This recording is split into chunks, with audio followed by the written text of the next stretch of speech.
Hey everyone, it's Wolfgang. This video is about buying a rental property and a business. These are new purchases for the buyer. In both cases, the buyer is buying a rental property and then they're buying a business. So starting with buying a rental property, the best way to do this, because of the way this process is set up, is to find a distressed rental property. And by distressed, that means it could be an older property that has never been updated. It could be a property that has been neglected by the current owner and has some repairs that have not been done. That's called deferred maintenance.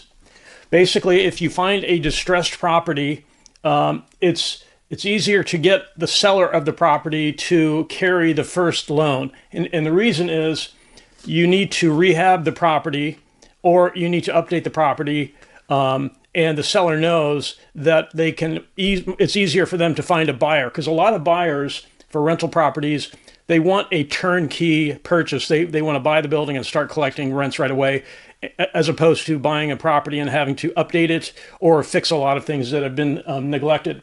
So it's easier with a distressed rental property to find a seller to carry the first loan. I've done that more than once, and I'll give you a couple of examples.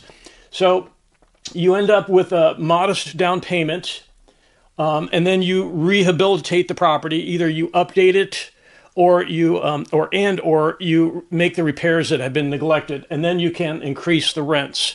So you find a distressed property, you negotiate with the seller to carry the loan. You give a small, a modest down payment. You do the rehab or the repairs, and at some point you can refinance the property, pay off the seller, and then you have the money to buy the business. That's this process. We're going to buy a rental property, then we'll buy a business. We want to buy a needs type of business, something that people need. Things that people need on an ongoing basis include car repair places, laundromats, anything that cannot be done without. Insurance is another example, but insurance tends to be a large business. But there are businesses that do not sell needs, they sell wants. Things like, candy stores, ice cream shops. Those are not needs, those are wants. So you want to avoid those. So if you'd like, you can look at my video, Useful Trick to Grow a Large Enterprise.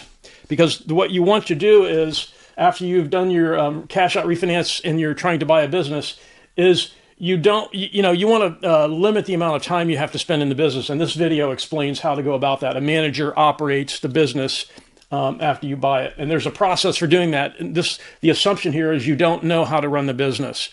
So here's where the purchase money comes from for the two assets, the rental property asset and the business. Here's where the money comes from. The rental property, I'm going to refer to my notes so I don't miss anything, because I try to conserve space on the board.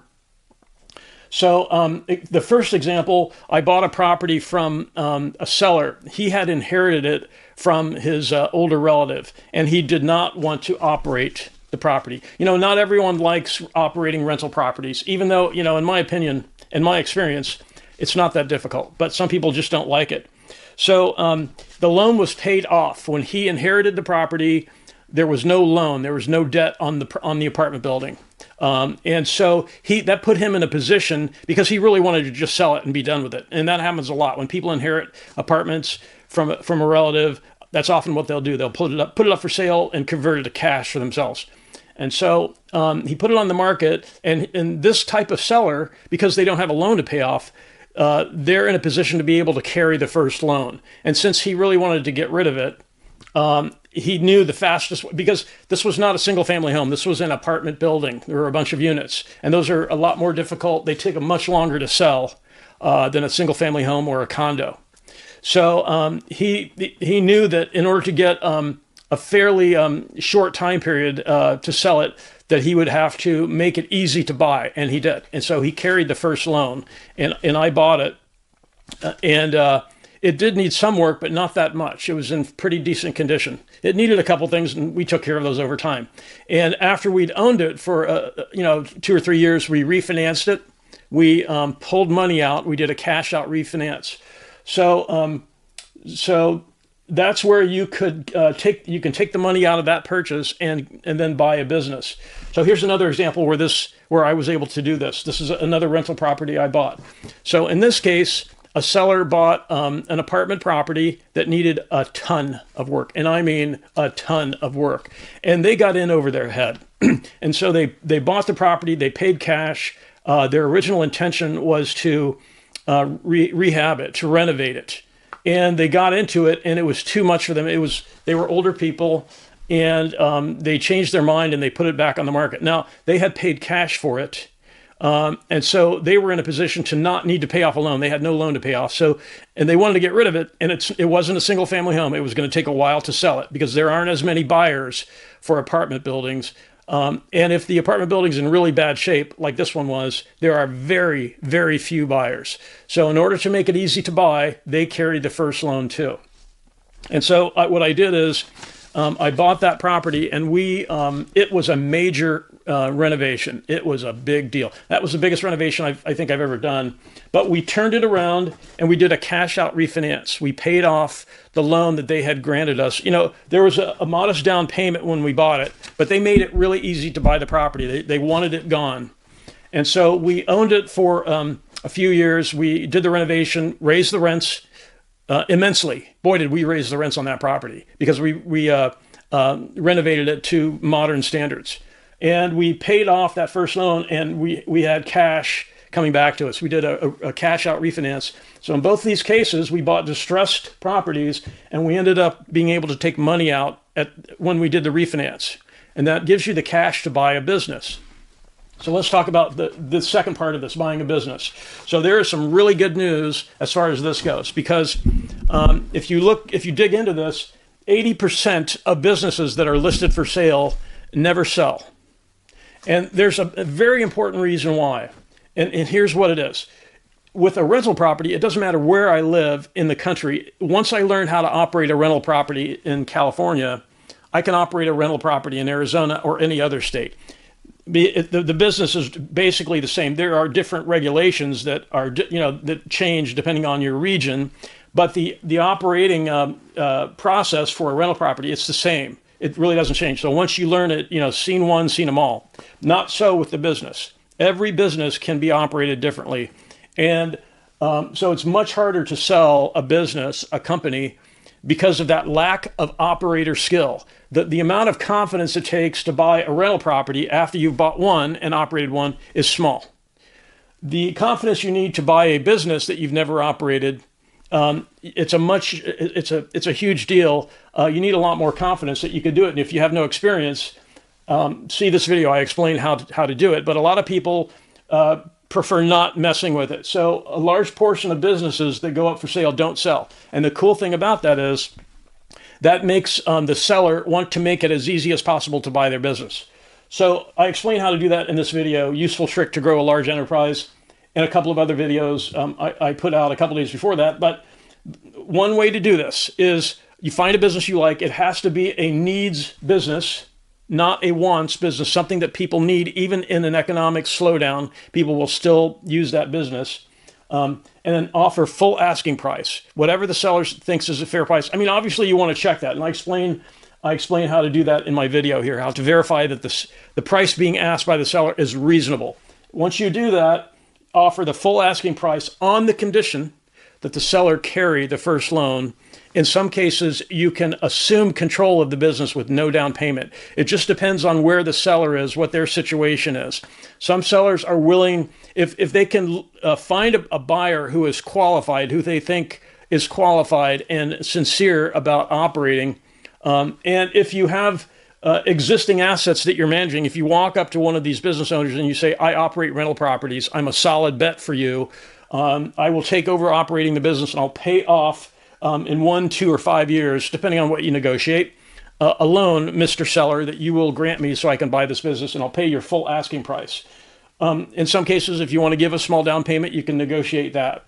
So that's kind of the process. Start with a rental property, turn it around, a distressed rental property, turn it around so it's so you can refinance it and pull money out, buy the business, and There's a process in this video, useful trick to grow a large enterprise, that explains how to start from never bought a business before to being able to operate it successfully with a manager. The key to make this work is having a manager, because there's some things to keep in mind. Okay, there are differences between a rental property and a business.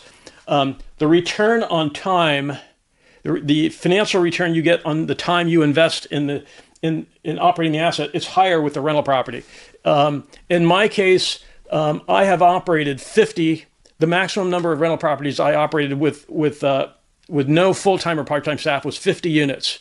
I had 50 units at one point, and I had no part-time and no full-time staff. So, and the amount of time that I spent on those units was just a few hours a week. Because operating a rental property, there's really nothing to operate. People move in, and that's their home.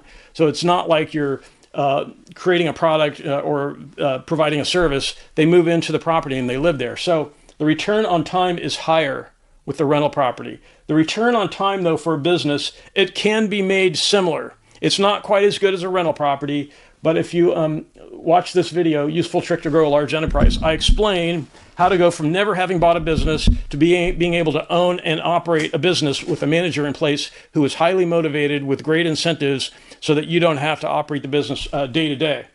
So the return on time for the business can be the same. But if you own both a business that is a needs type of business and rental properties, that's kind of a good hedge in terms of both developing skills and also financially, because if the business goes soft, the rental property is there and vice versa. So I want to mention employee issues, okay? I want to mention, I didn't have enough room to cover this, but with a rental property, the reason you don't need staff is because anytime you need help with something like plumbing or electrical or anything maintenance-wise, you can hire that from the community just for the amount of time it takes to make the repair. A business, you generally need a part-time or a full-time staff. And again, I refer you to Useful Trick to Grow a Large Enterprise, but also if you've never operated a business, there's an organization, it's a volunteer nonprofit called SCORE, S-C-O-R-E. It's an old, very established nonprofit. The people who work at SCORE are business people who are volunteering their time to help local small businesses. So the return on your time for a business can be similar if you're in need of expertise or guidance or some business wisdom. If you need help with employee issues, meeting a payroll, for example, what is the implication? You can work with a local SCORE office, and they're online too. So even if you don't have one in your city or town, they are online.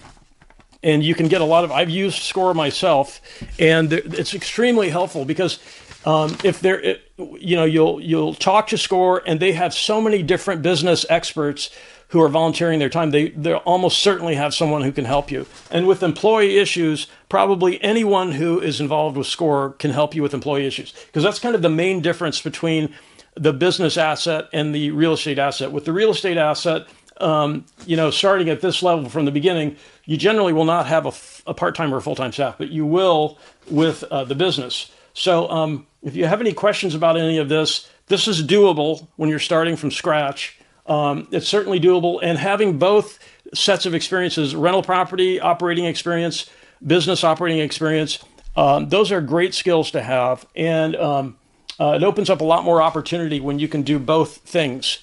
Knowing how to buy a small business, knowing what type of small business to buy, a needs-based business, knowing how to manage part-time employee staff or full-time employee staff. Good stuff to know. If you have any questions, you can post in the comments, and I'll try to answer your questions. And I really want to thank everyone for watching, and have a great day.